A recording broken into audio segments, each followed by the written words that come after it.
up, y'all? It's your boy Skillz for Hip Hop Confessions. In this particular episode, I had an opportunity to sit down with two gentlemen who I admire and I have a great deal of respect for. First up is my man Peanut Butter Wolf, musician, DJ, producer extraordinaire. This guy's from the West Coast, been doing it a long time. He's the founder of Stone's Throw Records, one of the biggest labels on the West Coast, responsible for putting out music from people like Guilty Simpson to Madlib, just recently Mayor Hawthorne, and last but not least, none other than the late great J Dilla. Next up, my man Q-Tip, aka Kamal the Abstract. I mean, this guy is one of the founder members of what I feel is probably the greatest group in hip-hop history, A Tribe Called Quest. I mean, this guy's career is unprecedented. He discovered J Dilla. He's an actor, producer, DJ.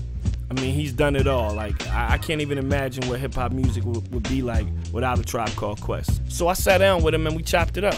And y'all would be surprised to find out some of the things that I found out. So check it out, y'all. This is Hip Hop Confessions, because everybody got one. Peanut Butter Wolf, I need you to tell me something. Which one? I have too many. I have way too many. That you all right, we'll start anybody. with the old school. Well, it's not even that old school, but I guess like when Beastie Boys first came out, you know, this was when they were doing the stuff with the purple labels on Def Jam before they had an album out or anything like that. But I mean, I was just always like loving their stuff, and I mean, basically just to put myself out there, like I went to their show.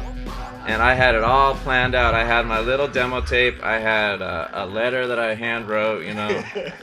And I like waited like for the perfect moment, and I threw it up on the stage when they were up there. And I think I hit one of them or something. But I remember I was like, I was telling them about that, and they were giving me a hard time. But I mean, it was a letter. Everybody starts somewhere. Oh, and my my little picture, the tape, and then also a little wallet-sized picture from school. I had it all like all picked up. And you know, I was living with moms. I was like, I don't know, 14 or something, and I was like waiting for that call because I knew once they heard the tape, they would be like, oh, this dude is gonna be our DJ. Wow, that's crazy. That's great. Never happened.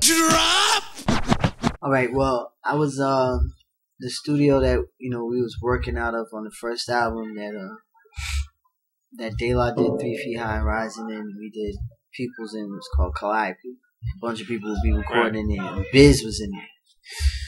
So I finished up some editing or whatever in the editing room, and I came in. I was walking out, and I saw Biz, and he was like, "Yeah, you need to come inside. I got this Zuki joint." Or whatever his parlance or whatever.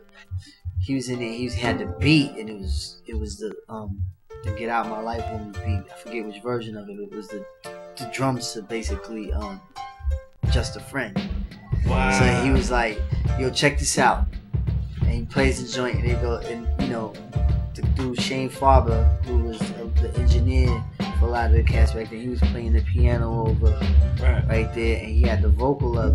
And it was like, you must be on speed. Oh, man. He's just, I was like, nigga, you better not call that shit that shit. He's like, for real? I was like, yeah, nigga, you must be on speed. I said, this shit is a hit. It could go somewhere. Huh? I was like, yo, this shit is a hit. You better fuck with it.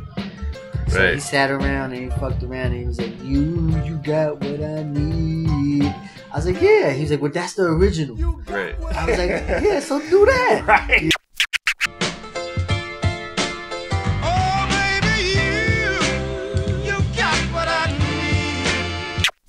Oh, baby, you got what I need. But you say he just a friend. Yeah. So that he fucked around. I guess he didn't want to say you got what I need because he got it from the record. Right. But the Just a Friend part was different. So when you heard that was the 90s spin on the 60s. You heard you got what I need when it was supposed to be. You must be on speed. Damn. Wow, that's crazy. Oh, baby, you. I remember being in the studio when you brought JD through, and you was like, I got this kid from Detroit, you really need to hear his beats. And this is when I was working on the first album.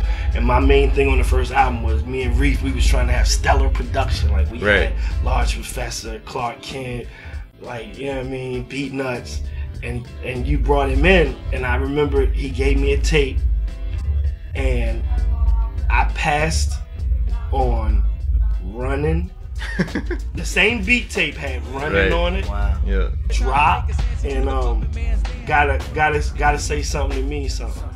I passed on all three. Nice. That's a confession. That's the Running. Those shits was monsters. Yeah, the Running. I still have the tape. It has a green label on it.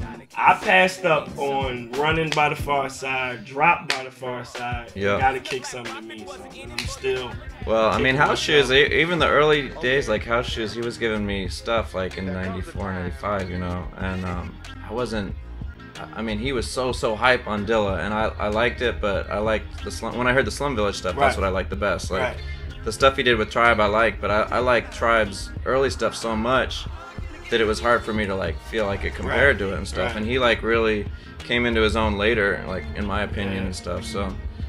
Yeah, I'm still kicking myself in the But ass you heard it early, like before a lot of people. He came on Shoes, the bus and shit and gave it to me. I was just like, I just pushed the button. I was just like, him, you know what I'm saying? Like, he's the shit. Like, I just had to like, I hooked him up with Common and Questlove and